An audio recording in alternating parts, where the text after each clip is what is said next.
Comment entretenir ton poinsettia, ton étoile de Noël, cette plante iconique des fêtes de fin d'année, que tu l'aies en petit format ou en très gros, c'est le même entretien.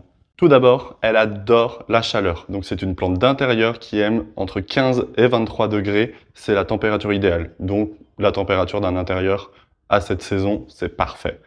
Elle n'aime pas les courants d'air et elle n'aime pas être mise au pied d'une source de chaleur. Donc loin des fenêtres, loin des radiateurs, du poêle ou de la cheminée. Pour la lumière, pas de soleil direct mais une lumière vive, sinon le soleil va venir brûler toutes ces bractées rouges qu'on adore, qui sont magnifiques.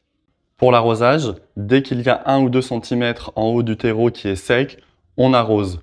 Donc il faut que le pot soit toujours humide mais surtout pas détrempé, sinon la plante ne va pas aimer du tout. S'il est bracté, donc cette zone rouge, ce sont des feuilles, ce ne sont pas des fleurs. Les fleurs sont toutes petites au cœur. Si les bractées deviennent un peu pâlottes, c'est que la plante manque sûrement de lumière. Donc on n'hésite pas, on la met un peu plus près d'une source lumineuse.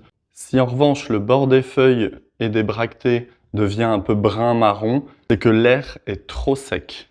Ce que tu peux faire, c'est venir humidifier un peu. Il faut augmenter le taux d'hygrométrie autour de ta plante. Donc soit en mettant un petit fond de billes d'argile dans ton pot avec un petit peu d'eau, comme ça l'humidité va remonter. Ou alors tu peux asperger un petit peu, ta plante pour avoir plus d'humidité. Si les feuilles deviennent sèches, jaunes et qu'elles tombent et qu'elles cassent, sécheresse. C'est trop sec et trop chaud. Si en revanche les feuilles et les bractées deviennent toutes molles, elles se plument complètement, il n'y a plus rien dessus, soit il y a eu un problème avec l'arrosage, trop d'eau ou pas assez, soit c'est à cause du froid ou d'un courant d'air. S'il fait trop froid et que la plante souffre, tout va devenir mou et tomber et elle va complètement se plumer.